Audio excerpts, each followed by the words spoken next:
Okay, now we're having Mikey on the call, on the meeting from Miami. It's not 5 a.m. in the morning, but it's 10 a.m. So that's already a commitment still. And yeah, let's get into it and see what he has in store for us. Okay. I would say the first thing should be that we show people the track we're working on. And so I would ask you to just share the screen, open up your door, put it on, and let's let's listen to it from the beginning to the end. Okay. Are these all your projects? Yeah. On this computer, yeah. Oh, this computer. Okay. An old computer, before this one, and I was using the demo for FL Studio. So on the demo, you can't open your projects back up. So I would have to finish the whole song without closing it Oh wow. again, and I did that for like 6 months. Do I play it? Yes, please. All Let's right. listen.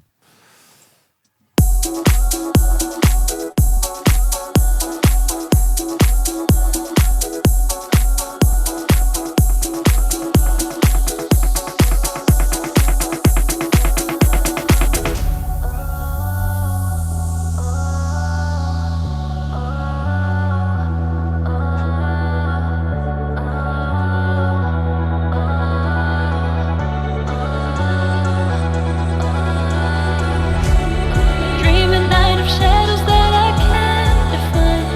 Reflections of the thoughts that I let in. Whispers under icy breath from time to time. Only lets the bad guys win.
Dream at night of shadows that I can't define. Reflections of the thoughts that I let in. Whispers under icy breath from time to time. Only lets the bad guys win.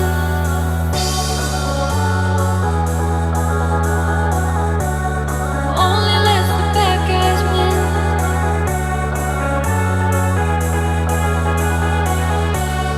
Only lets the bad guys win.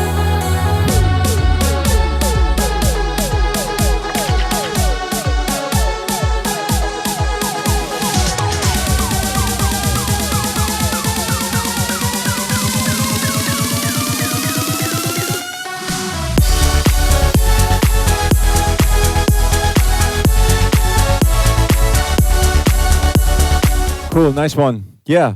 I mean, I think it's a great start already. Has a lot of vibe, a lot of good sounds in there. And I think, I mean, arrangement wise, you know what you're doing already. So it's pretty much there already. I would, for example, the vocal has to be longer. It has to lead more into the drop. Yeah. So we Yeah. have to find something. This is what's longer. And then I would maybe make the first build up different from the second build up with the pitched voice or the pitched synth sounds. I would maybe not do this in the first build up just to make it a little bit different from the second one. But I Yeah. would definitely do that, the pitch up, because this is like typical for the genre. I was thinking of maybe the fills, you know, these make them a little bit more 2021, like try to change the rhythmic structure instead of like doom do do do do, more like trioles, like doom do do do doom, you know, like more like slap house inspired, Yeah. but with these sounds. Um, I also think the second breakdown could use a little bit more energy, And I get this feedback a lot from labels when I talk to labels for my releases, and when I talk about releases on my label. Some that in the second breakdown you need to keep the flow of energy. So I would not put only the ride in there. I would also add maybe a kick and maybe like kind of like a groove, like Yeah. something that drives people through the second half of breakdown two. That's my first thoughts, and then I would definitely work on the bass line to make it a little bit more aggressive. I like the sound, I like how it's played. I would just like make it more like cutting through the mix to give it this razor edgy sound. Yeah, You I know. feel like I always like have trouble with that making progressive house. I don't know why. Yeah, we can work on that. We will tackle all these points, but that's my first thoughts. And I remember when I listened to the track for the first time, I was like, well, yeah, I like the vibe, I like the atmosphere, I like the energy. You know, like it's. Of course, there were details, but all in all, I think it's a pretty good start, and it's also something you could definitely give to some top line writers, and it's kind of inspiring, you know, for them. So we could work our way from, like, let's say the basic stuff now, and then or the arrangement things, and towards the vocal, and then go into details. But what's your thought about thoughts, or your idea behind that, or what kind of direction you want to go? Do you have any reference tracks or reference Yeah. vocals? So my reference for it was the sad song Alesso remix, because I had just watched him play I'd watched his set online when he played Yeah, Ultra in Taiwan, yeah, and I was just like, wow, like it inspired me to make some progressive house, like some feel good, big. Um, so like the structure was kind of like how he structured it. Oh, in the first drop, it was like it was just the kick, and the ride, and then the clap comes in later, and then in the yeah, second drop, it was almost like it starts off right away with a kick, hi hat, and clap, almost like a housey progressive house, which I liked. yeah. Okay, cool. I mean, we could get, or you could, or two of us could definitely get inspired from that, and then see where it takes us with your track. You know, your own, because every track has its own, like, kind of like law and Right. rules. But it's cool to have this kind of reference. And yeah, I mean, what's your idea of a vocal? Male, female, energetic, mellow, whatever. What's I like both female and male. I like it more. I like more energetic, especially towards like the buildup. But I don't really have a preference of male or female. okay? So how would you approach the vocal thing? I mean, this is definitely something we should start right away, or the sooner the better, because this is gonna like carry the track and or like get us in a certain kind of direction. Do you have people in mind? Do you have singers you want to work with, or shall we try to yeah, reach out to our resources, the network? What's your Yeah, idea? that's the thing. I don't know anybody that's like a singer that would fit this track. I only know like rappers. Like it's not really common to find singers here that are Yeah, good. I could reach out to people, of course, and Like I don't really understand when somebody sends you a vocal, or let's say I've used a vocal one time. yeah, Sometimes I'd get feedback from my friends that are producers, like saying, "Oh, this part of the vocal, the singer's out of key," and I couldn't hear it. And I don't know. I don't even know how to fix that when it comes to a vocal. we can do that together. I show you. I think the most difficult task is to get the right vocal on top of that track. Also, when it comes to arranging the vocal or maybe making tweaks or changes, I will help you with that, of course. Yeah, Yeah. that's my job here. So yeah, then let's do this. Let me just make my notes here, and then I'll start reaching out to people.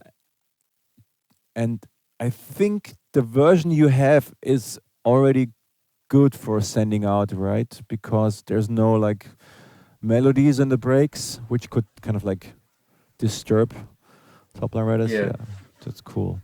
Yeah, I mean, I would say let's do it like this. This is so this should be the first session today. I'll try to reach out to singers and top line writers and get some feedback. And you can maybe try to work on the build ups to make them different, Okay. one versus two. Maybe try to work on the bassline sound. Do you use Nexus? I've never used it, but I'm waiting for them to send me like to set up my account so I could download it. Okay, because sometimes you find cool bass sounds in there which you can use for these mid bass. I'm talking about the mid bass, the aggressive mid bass stuff. You can do this with Massive, of course. I use Serum, Serum is, I mean, it's already super cool. so it's just like more aggressive on the mid bass. Yeah, I would add a mid bass. How many basses do you have here? How many bass stems, tracks? I don't even remember what I used for it, but let's see what it is. This is all like audio now, but did you? Yeah, because I Did use you- a lot of audio too, and or I just like export it to audio. But you created them yourself, or or do you work with samples on that? Some of them are samples, and some I create myself. This Okay. sounds like something I made myself, but I don't remember. No, it's Ah. actually a sample from Splice that I just put in there, and it worked. But we can beef it up. Yeah. Maybe can you solo it for 4 bars? So I think it was yeah. So it has like Camel Crusher, Sound Goodizer, Yeah. and I there you put go. like it's like automation. So it's like instead of just because this is how it sounds like without it. Ah, okay, cool. You already did a lot. Yeah. But I could either make a different one or I could Yeah. just What you could do is you copy this whole track and make a new channel, a new track with it, with the same sound, but you filter the sound. You cut the lows, you cut the highs, you only leave the mid range, and then you Right. work on that mid range, and so you can actually control the mid range better than better in a separate track, which you just Yeah. add to the main bass sound, and then you have this like filtered part of the frequency spectrum, and then you can, let's say, do you use FabFilter Saturn or like any no, I've never used it. or like any saturation plugin or distortion plugin? You could try distorting it, saturating it to make it a little bit more aggressive in the upper mids. That it kind of like scratches your ears a little bit. And then Yeah. you add it to the bass sound. That would be like one approach. Just take this one, copy paste it, and work on the copy. And where do I cut it off at 150 hertz or 100? I would go up to 200, 250. It's really about. It's not about the low end, the low end at all.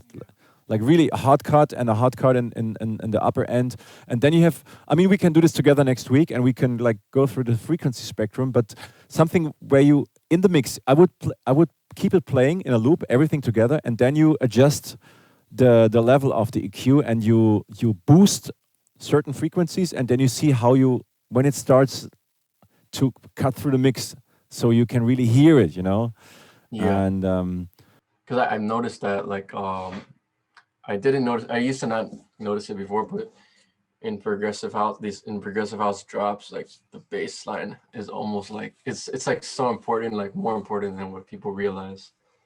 that's totally true. Otherwise, you end up doing trance music because the basses in trance have kind of like the same kind of sort of sounds, but not as aggressive. And in progressive, it's always about like having the bass, the melodic part of the bass, playing together with the lead sounds.